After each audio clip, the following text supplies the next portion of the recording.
എന്തെങ്കിലും ഒരു സ്പെഷ്യൽ ഡേയോ അല്ലെങ്കിൽ ആരെങ്കിലും ഗസ്റ്റ് ആയിട്ട് വരുമ്പോഴൊക്കെയാണ് ഇതേപോലെ പാലപ്പവും സ്റ്റൂ ഒക്കെ ഉണ്ടാക്കാറ്. ഇന്നിപ്പോ ഈ ഉണ്ടാക്കണത് അച്ചാച്ചൻ വരുന്നുണ്ട്, അപ്പൊ അച്ചാച്ചന് കൊടുക്കാനാട്ടോ. അച്ചാച്ചൻ എന്ന് പറയുമ്പോ അമ്മയുടെ ആങ്ങളേനാട്ടോ ഞങ്ങളുടെ അച്ചാച്ചൻ എന്ന് പറയുന്നത്. അച്ചാച്ചൻ മിസോറാമിൽ പ്രിൻസിപ്പൾ ആയിട്ടോ വർക്ക് ചെയ്യണത്.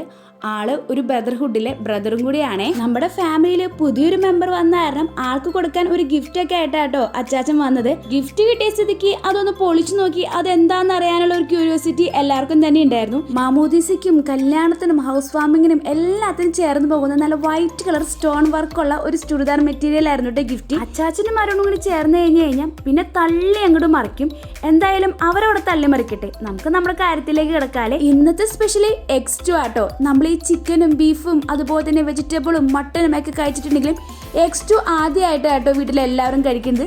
തരക്കേടില്ലാത്ത രുചിയൊക്കെ ഉണ്ടായിരുന്നു, ഇച്ചിരി ചാറ് കൂടി പോയി എന്ന് മാത്രം. എന്തായാലും എല്ലാവരും എന്നെ നല്ല രീതിയിൽ കണ്ട് പ്രോത്സാഹിപ്പിച്ചെടുത്തിട്ടുണ്ട്. ഞാൻ എന്തായാലും നല്ല ഹാപ്പിയൊക്കെ ആയി. പണ്ട് എപ്പോഴോ അച്ചാച്ചൻ വീട്ടിൽ വന്നു കഴിഞ്ഞപ്പോൾ ഈ അപ്പവും ഇസ്റ്റും നല്ല രീതിയിൽ കഴിക്കണം കണ്ടപ്പോഴേ എനിക്ക് കാര്യം മനസ്സിലായി അച്ചാച്ചന് ഇത് ഭയങ്കര ഇഷ്ടമാണെന്നുള്ളത്. പിന്നീട് അങ്ങോട്ട് അച്ചാച്ചൻ എപ്പോൾ ലീവിന് നാട്ടിലെത്തിയാലും ഞാൻ ഇതേപോലെ അപ്പവും ഇസ്റ്റും ഉണ്ടാക്കി കൊടുക്കും. അച്ചാച്ചൻ അത് നല്ലോണം ആസ്വദിച്ച് കഴിക്കുമ്പോൾ തന്നെ ഞാൻ നല്ല ഹാപ്പി ആവും. അപ്പം ഓക്കെ, ബൈ.